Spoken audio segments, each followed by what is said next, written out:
জয় Hind. Deep social science ক্লাসে তোমাদের সবাইকে আমি স্বাগত জানাই। আমি দীপজ্যোতি। আমি তোমাদের বলেছি 2026 সালে যারা মাধ্যমিক পরীক্ষা দেবে পশ্চিমবঙ্গ বোর্ড থেকে, তাদের জন্য ইতিহাস এবং ভূগোলের সম্পূর্ণ সিলেবাস ভিত্তিক ক্লাস করাবো, প্রশ্ন এবং উত্তর করাবো, কি করে নোট লিখতে হয় কোনো একটা প্রশ্নের সেটা শেখাবো। আজকে ইতিহাসের যে ক্লাস, সেই ইতিহাসের ক্লাসে তোমাদের বলবো যে আধুনিক ইতিহাস চর্চার বৈচিত্র্য। প্রথম অধ্যায়ে যে আধুনিক ইতিহাস চর্চার বৈচিত্র্য আছে তার একটা ভাগ, সেটা হলো খাদ্য অভ্যাসের ইতিহাস। সেই খাদ্য অভ্যাসের ইতিহাস সম্পর্কে তোমাদের জানাবো এবং আলোচনা করব। প্রায় 10 মিনিটের ক্লাস হবে, মোটামুটি 8-9 মিনিট বা 10 মিনিটের ক্লাস হবে। এই ক্লাসে তোমরা কি কি দেখতে পাবে, যে খাদ্য অভ্যাসের ইতিহাস কি, খাদ্য অভ্যাসের ইতিহাসের গুরুত্ব কেন, কোন খাদ্য কোন দেশ থেকে এসেছে আমাদের দেশে, এই বিষয়গুলো তোমাদের সঙ্গে আলোচনা করব। তবে কথা না বাড়িয়ে দেখো কিভাবে খাদ্যাভ্যাসের ইতিহাসে প্রশ্ন আসবে এবং খাদ্যাভ্যাসের ইতিহাসে কি করে লিখলে সম্পূর্ণ মার্কস পাওয়া যায় সেটা দেখো।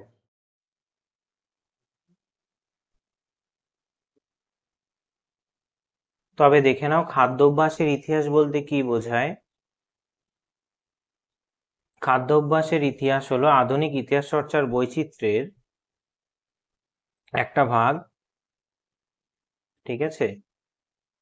এর আগে তোমাদের সঙ্গে আলোচনা করেছি খেলাধুলোর ইতিহাস এবং নতুন সামাজিক ইতিহাস। এই ভিডিওতে আলোচনা করব খাদ্য অভ্যাসের ইতিহাস কি। পরীক্ষায় খাদ্য অভ্যাসের ইতিহাস থেকে সম্ভাব্য প্রশ্ন আসতে পারে। খাদ্য অভ্যাসের ইতিহাস কি, খাদ্য অভ্যাসের ইতিহাসে গুরুত্ব কি, ঠিক আছে। আর আসতে পারে যে টিকা লেখো খাদ্য অভ্যাসের ইতিহাস।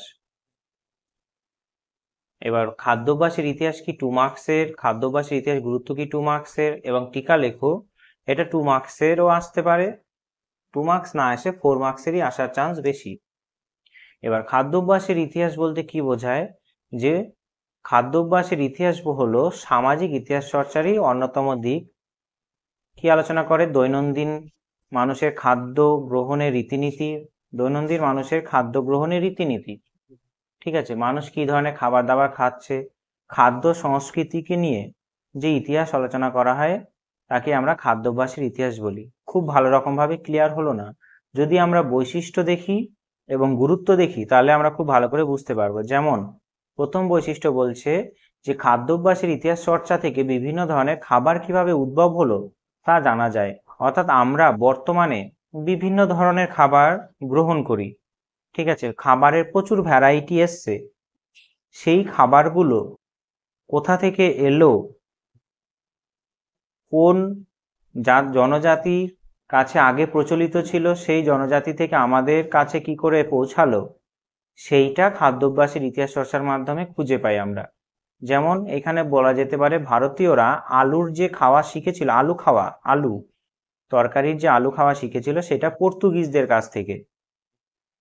তারপর কোন একটা জায়গায় তুমি খাদ্যাভ্যাসের ইতিহাস চর্চা থেকে কি বুঝতে পারবে, ভৌগোলিক ও প্রাকৃতিক পরিবেশের কথা জানা যায়। ভৌগোলিক ও প্রাকৃতিক পরিবেশ মানে বলতে চাইছে সেখানকার জলবায়ু কেমন, সেখানকার ভূপ্রকৃতি কেমন, এই জিনিসগুলো খাদ্যাভ্যাসের ইতিহাস থেকে জানা যায়, ঠিক আছে। যেমন যেখানে ঠান্ডা প্রদেশ, সেই ঠান্ডা প্রদেশে মানুষ শরীরকে গরম রাখার জন্য বেশি রকম ভাবে মাংস গ্রহণ করবে, ঠিক আছে, এই রকম। তারপরে খাদ্যাভ্যাসের বিবর্তন যে কোনো দেশের বাণিজ্য অর্থনীতিকে চিনতে সাহায্য করে।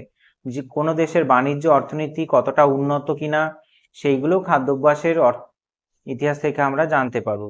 বাণিজ্যিক দিক থেকে কতটা উন্নত, আর্থিক দিক থেকে কতটা উন্নত।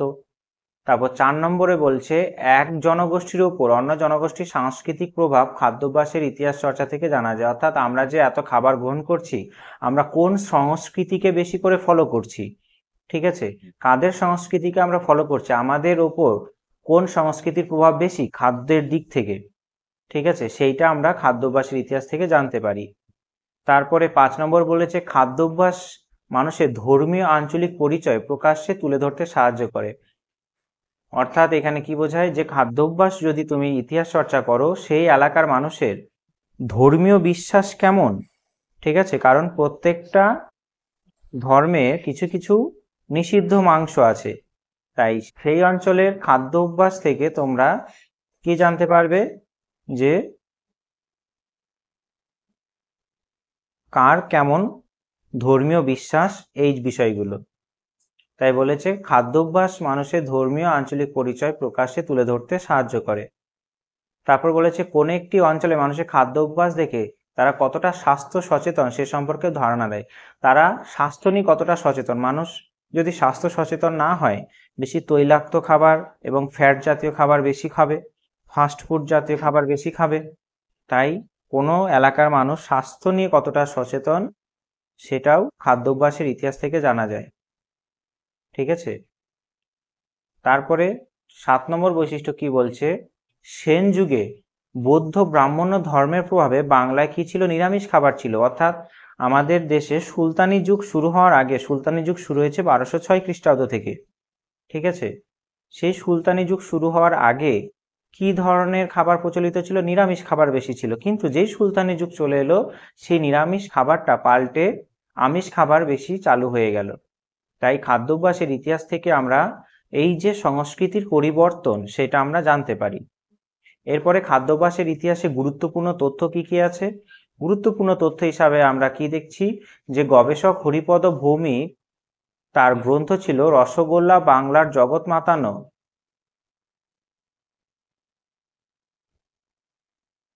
রসগোল্লা বাংলার জগৎ মাতানো যে আবিষ্কার গ্রন্থে প্রমাণ করার চেষ্টা করেছেন যে রসগোল্লা উড়িষ্যার নয়, আমাদের বাঙালিদেরই আবিষ্কার। এটা মনে রাখবে। হরিপদ ভৌমিক তার গ্রন্থের নাম ছিল কি, রসগোল্লা বাংলার জগৎ মাতানো।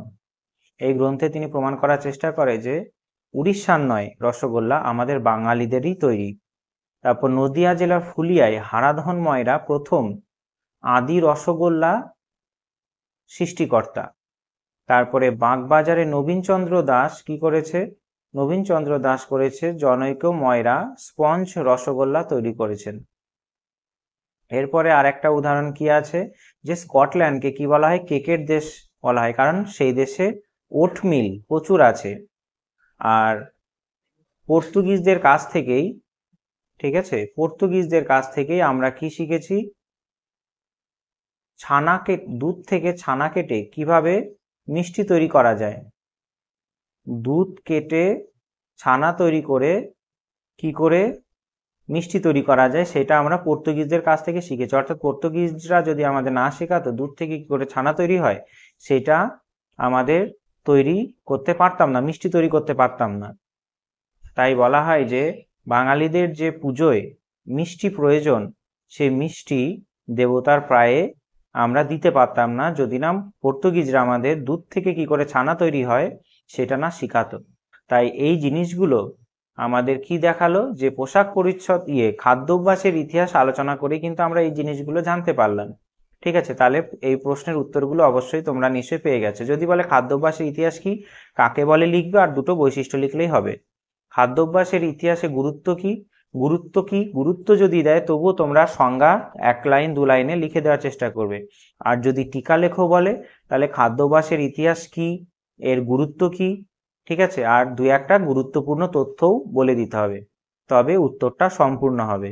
তাহলে বোঝা গেল খাদ্যাভ্যাসের ইতিহাস কি, খাদ্যাভ্যাসের সংজ্ঞা কি, খাদ্যাভ্যাসের বৈশিষ্ট্য গুরুত্ব কি, ঠিক আছে, আর গুরুত্বপূর্ণ কটা তথ্য বল।